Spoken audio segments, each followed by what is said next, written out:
चीज तकसीम की जा रही है, बच्चों को अपनी अपनी जगह पर बैठा लें, शोर गुल न करें, प्रोग्राम का माहौल खराब ना हो, इसलिए आप लोग इत्मीनान के साथ दिन जमा के। अस्सलामु अलैकुम वरहमतुल्लाहि वबरकातुहू।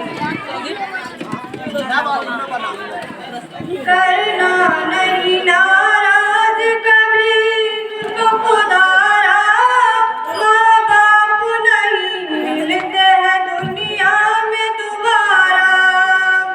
करना नहीं नाराज कभी इनको खुदारा, माँ बाप नहीं मिलते हैं दुनिया में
माशाअल्लाह।